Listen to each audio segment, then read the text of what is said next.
డాక్టర్లే లంచాలు వసూలు చెయ్యమన్నారు అంటూ ఆశా వర్కర్లు ఆందోళన చేశారు. సాధారణంగా ఆశా వర్కర్ల ఉద్యోగం ఏంటి?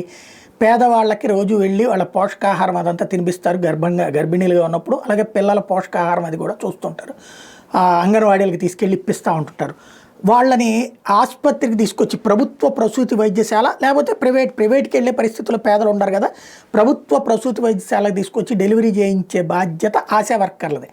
అది వాళ్ళు ముందు నుంచి ఎవరు ఏ ఇంట్లో వాళ్ళు గర్భిణీ అయ్యారు వాళ్ళకి సంబంధించి ఫాలోఅప్ ఇదంతా నడుస్తుంటుంది.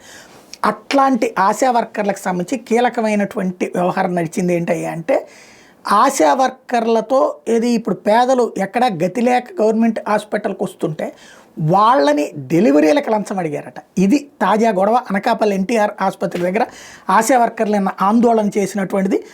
ప్రైవేట్లో స్కానింగ్ చేయించుకోమని చెప్తారట, అట్లాగే మందులను డెలివరీకి కావాల్సినటువంటి మెటీరియల్ బయట తెచ్చుకోమంటారట. పైగా ఇవన్నీ చేయించి అంటే ఆ పేదల దగ్గర నుంచి నార్మల్ డెలివరీకి 3,000 రూపాయలు, సిజేరియన్ డెలివరీకి 5,000 లంచం అడుగుతున్నారు.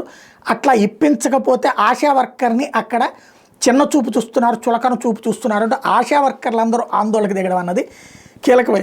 మరి వైద్య ఆరోగ్య శాఖ మంత్రి ఏం చేస్తారు, రాష్ట్ర ప్రభుత్వం ఏం చేస్తుందో చూడాలి.